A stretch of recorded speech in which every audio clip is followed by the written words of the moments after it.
What's happening, everybody? Welcome back to the channel. Welcome back to another WNBA video. We have ourselves a two-game slate to dive into for Friday, August 29th. So we're going to break down and analyze these games. We're going to talk about which way that I'm leaning as far as the points on the spread. And then when it's all said and done, make sure you check down there into that pinned comment. Find a link down there that's going to send you over to the Guy Boston Sports website. So we're going to find all of my final plays for these games listed for free.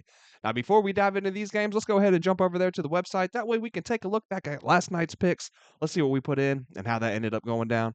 We put 3 plays in last night, and we sweep the board, man. Mystics and the Liberty total under 164.5, and we cash out on that one. Brittany Sykes under 15.5 points plus rebounds, and we cash on that one as well. And then Nafisha Collier over 10.5 rebounds and assists, and we do hit on that. 3-0 on the day. That puts us at a 9-2 run over the last week. We gotta love that. Let's keep that good energy rolling right here into this video, guys. Smash that like button down there for me if you can. Hit subscribe if you have not already. See what kind of value we can find on this board today. 7:30 p.m. tip-off time for our first game. It's going to be the Dallas Wings taking on the Atlanta Dream. Dream are all the way up to 15.5-point favorites in this one. Total sitting at 164.5. Now, Dallas, they're going to come into this one with a mile-long injury report, so we'll just go ahead and start there, man, because honestly, after that, there's not too much to dive into with this one, man. This line is where it's at for a reason. Now, in addition to Ty Harris and Lee Uru, J.J. Quinterly is now out for the remainder of the year. Ogunbowale, Geisel they are also both out in this game as well. Haley Jones, Isaiah James, they're both doubtful, and then Paige is going to be listed as questionable with that illness still. The Dream have Jordan Canada listed as doubtful here, but she's getting closer to making her return. Now, first and foremost, man, this is too many points for me to want to lay, just to begin with. The Wings, they kept two of the three head-to-heads close with Atlanta. They won outright in one of those games as well, but that injury report makes sense, or it makes make sense, this line, you know what I mean? But ultimately, that's the exact reason why I'm not going to play the side in this game. That injury report, you look at the Wings last game, Paige is listed as questionable with an illness up until like a few hours before the game. She's cleared, right? Expected to play. The line shift, props become available for her, and then all of a sudden she is a last second scratch. So it doesn't make me feel too good about trying to look into this game. It's like how do you begin to try to break a game down and get a feel for it when this is how they continually do us as far as the injury report is, coming out and when it's coming out, how it's coming out. It's been a frustrating year in that regard, to say the least. You know what I mean? Because it's like 15.5 points is a lot to lay. If Paige is out there or not out there makes a really big difference in how we look at this game. So enough ranting about that, man. It's been so frustrating this year, though. It's driving me nuts. Atlanta, they are coming in off of another tough loss to the Aces. They've won 7 of their last 10 games, though. They've gone 7-2-1 to the number over those 10 games. Dallas, on the other hand, they've lost 13 of their last 15. They're just 1-4 against the spread in their last 5 games. And looking at each of these teams, man, the Dream hold the advantage here in pretty much every aspect of play, right? They're more sound offensively with the ability to beat you inside and out. But I will say this, man, and we saw this against the Aces. This Atlanta team loves that 3 ball.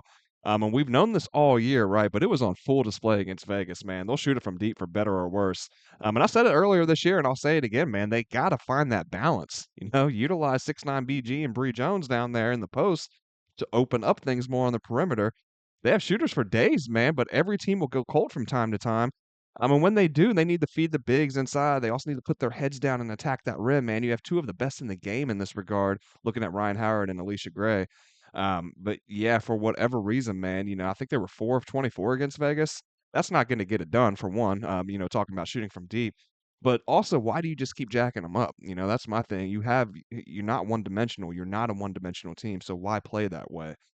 They're not going to get much resistance, though, along the perimeter in this game, right, with that Wings defense. Dallas is allowing the 4th highest three-point shooting percentage, the most three-point makes per game in their last 5 games. Dallas is good on the glass. Atlanta's better. The Wings are scoring the 3rd most second chance points over their last 5 games. The Dream, they sit at 2nd. Defensively, Atlanta is giving up the fewest second chance points. Dallas is more middle of the pack, sitting at 7th in that regard. Dallas is hitting the 3rd most points from the paint, but Atlanta is elite defensively, man. They give up the 2nd fewest points inside and sit at 2nd for defensive rating. So give me the Dream here, but like I said, man, this is one that stays a lean most likely for me, and I'm just going to look to the total at this one. Actually put a play in on the total already. I'm not sure where Dallas is going to generate enough points, man, to contribute to a 164.5 line. And sure, the Dream could definitely take advantage of a Wings defense that comes in dead last for defensive rating, but Dream aren't blowing anyone away on offense currently either, man. They're putting up the second fewest points per game over their last 5, just over 75 per outing, and have been leaning into that defense to win games. They've actually been shooting at the lowest percentage from not only 3, but overall from the field as well. The Dream are also playing to the second slowest pace. So, like I said, I already put a play in on this one. FanDuel, man, they love giving out those profit boosts on Friday, right? So, the 30% profit boost. I went ahead and put that on an alternate total under 167.5. Let's get some more points on the board, man. I think we clear this where it's at, but why not get a couple more points on the board, right? And that put us at minus 109 odds. So I like that one a lot. Like I said, I've already got a play in on that one. Hey guys, before we jump into the second game, I did want to talk to you real quick about Chalkboard. Now, if you guys like player props and you haven't tried out Chalkboard yet, man, you are definitely missing out. Now, right now, they're going to give you an incredible sign up offer, guys. If you use the code GUYBOSSON, you're going to get free $20 into your account with no deposit necessary. It's a beautiful thing, man. And like I said, all you got to do is use that code GUYBOSSON down there to trigger that bonus. So you'll find a link down there in the description and down there in the pinned comment as well.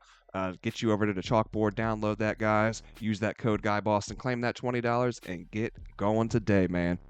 Now, our second game of the day, going to be looking at the Fever and the Sparks. It's a 10 p.m. tip-off time for this one. Sparks are 1.5-point favorites. That total sitting at 178.5.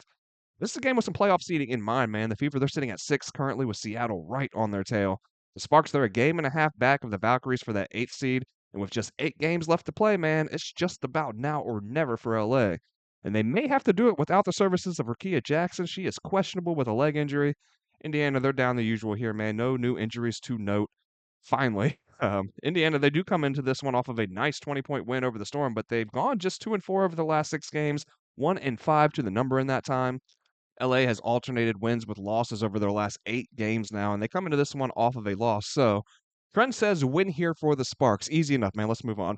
Nah, but looking at these two over their last 5, man, both are excelling on the offensive end. The Sparks coming in at 4th for offensive rating, the Fever 1st. But defensively, Indiana is bringing in the 3rd worst defensive rating, while LA is 2nd from last in that regard. They've been the top 2 scoring teams in their last 5 games as well. The Sparks at 2nd, 89 points per game. The Fever 1st, 90. The Fever are shooting the ball at a higher clip than LA, though. 1st for both 3-point and overall shooting percentage from the field. The Sparks, they're 5th overall for field goal percentage, 8th for 3-point shooting percentage. They're pretty even as far as turnovers and assists go, but both have been forcing a ton of turnovers as of late. The Sparks are 3rd in the W. The Fever are 4th. And both these teams are decent on the glass as well, but the Fever are giving up the fewest rebounds per game. The Sparks are sitting at 5th in that regard. Now, this is going to be the 4th head-to-head between these two, and so far, the Sparks have owned Indiana, man, winning all 3, 2 on the road in Indiana as well.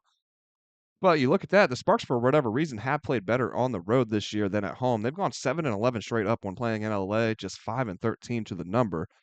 I think LA is the more desperate team here, though, and it's hard to ignore how they've played head-to-head so far against Indiana.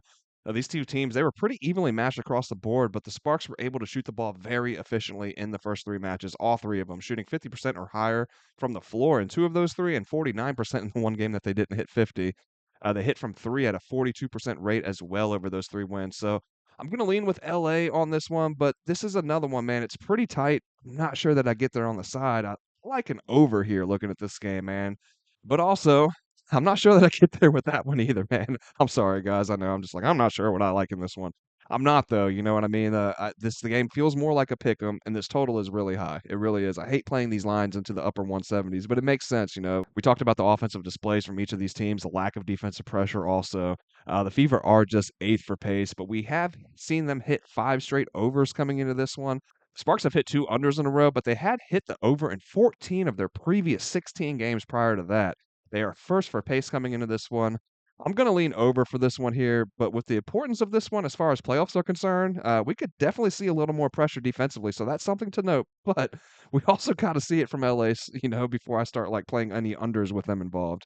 Yeah, I can't look at an under with the Sparks on the board with defense in my mind. It's just not there. You know what I mean? So, got to see them put some kind of defensive pressure up before we start going in that route. So, I'm going to lean over here. But like I said, man, that number's so high, I don't know that I end up playing it myself.